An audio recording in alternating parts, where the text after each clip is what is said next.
కేంద్ర ప్రభుత్వం ప్రవేశపెట్టిన బడ్జెట్ ప్రధానంగా కార్పొరేట్లకు అనుకూలంగా ఉంది తప్ప పేదరిక నిర్మూలన లక్ష్యంగా బడ్జెట్ లేదని సిపిఐ రాష్ట్ర కార్యవర్గ సభ్యులు ఏ రామానాయుడు, సిపిఎం జిల్లా కార్యదర్శి వందవాసి నాగరాజు, సిపిఐ జిల్లా కార్యదర్శి పి మురళి తీవ్రంగా విమర్శించారు.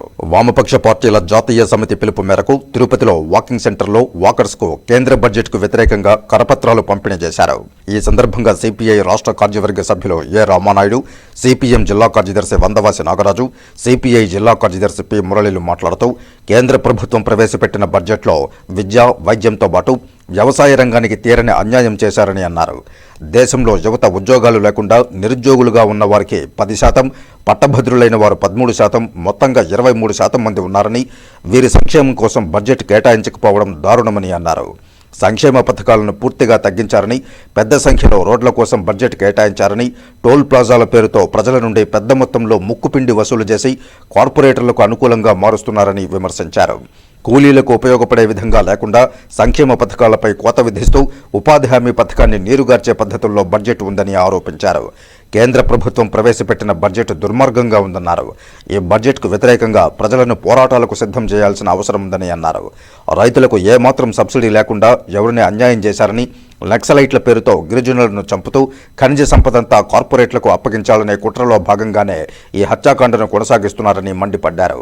ఆంధ్రప్రదేశ్ రాష్ట్రానికి మొదటి నుండి బడ్జెట్లో అన్యాయం చేస్తూనే ఉన్న ప్రస్తుత ముఖ్యమంత్రి చంద్రబాబు నాయుడు గాని, ప్రతిపక్ష నాయకుడు జగన్మోహన్ రెడ్డి గాని మాట్లాడకుండా పోవడం అత్యంత దారుణమని, ప్రజల్ని ఐక్యంగా ఉంచాల్సిన కాంగ్రెస్ పార్టీ వాళ్లు బాధ్యత లేకుండా ఉండడం వల్లే అన్ని రాష్ట్రాల్లో ఎన్నికల ఫలితాలు స్పష్టమవుతున్నాయన్నారు.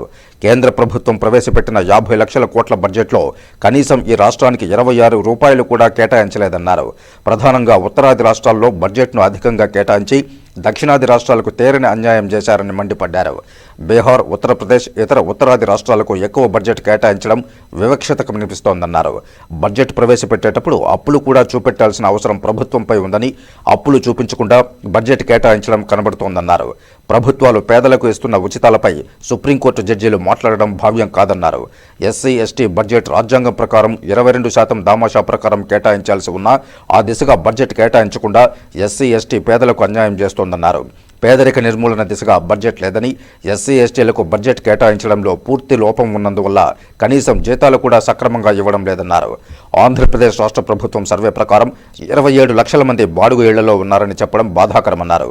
కేంద్ర ప్రభుత్వం ప్రవేశపెట్టిన బడ్జెట్ను ప్రజల్లోనికి తీసుకువెళ్లడానికి దశల వారీగా జరగబోయే కార్యక్రమంలో భాగంగానే ఈరోజు కరపత్రాలు వాకర్స్కు పంపిణీ చేయడం జరిగిందని, గురువారం తిరుపతిలో ఆర్టీసీ బస్టాండ్ అంబేద్కర్ విగ్రహం వద్ద, వామపక్ష పార్టీలో ఆర్టీసీ బస్టాండ్ వద్ద ఉన్నటువంటి అంబేద్కర్ విగ్రహం వద్ద రాస్తారోకో నిర్వహిస్తారని, ఈ కార్యక్రమానికి వామపక్ష పార్టీల నుండి సిపిఐ రాష్ట్ర కార్యదర్శి కె రామకృష్ణ హాజరవుతున్నారని, ప్రజలు ఈ కార్యక్రమంలో పాల్గొని విజయవంతం చేయాలని పిలుపునిచ్చారు. ఈ కార్యక్రమంలో సిపిఐ జిల్లా కార్యవర్గ సభ్యులు చిన్నం పెంచలయ్య, కె రాధాకృష్ణ, నగర కార్యదర్శి జేలా విశ్వనాథ్, సిపిఎం నగర కార్యదర్శి వేణు, సెక్రటేరియట్ మెంబర్ సుబ్రహ్మణ్యం, బుజ్జి, మాధవ, లక్ష్మి, సిపిఎం, సిపిఐ నాయకులు ఎన్వైఎస్ మణి, గోవిందస్వామి, నాగభూషణం, అల్లాబక్ష్, హోంరాజ్ తదితరులు పాల్గొన్నారు. ఆంధ్ర రాష్ట్రంలో ఉన్నటువంటి వ్యవసాయానికి కానీ, రైతాంగానికి కానీ, ఉన్నటువంటి ఫ్యాక్టరీలకు కానీ, లేదా విశాఖ ఉక్కుకు కానీ, కడప ఉక్కుకు కానీ, ఈ ఆంధ్ర రాష్ట్రంలో ఉన్నటువంటి ఉద్యోగాలకు కానీ ప్రత్యేక హోదాకు సంబంధించినటువంటి 10 సంవత్సరాల కాలం పూర్తిగా వస్తూ ఉన్నా ప్రత్యేక హోదా పేరు లేకుండా ఆంధ్ర విజయవాడ అయినటువంటి అమరావతికి బడ్జెట్ కేటాయించకుండా కేంద్ర ప్రాజెక్టుగా ఉన్నటువంటి కేంద్ర ప్రాజెక్టులకు సంబంధించినటువంటి బడ్జెట్లు కేటాయించకుండా తీవ్రమైనటువంటి లోటు ఈ ఆంధ్ర రాష్ట్రానికి చేసింది.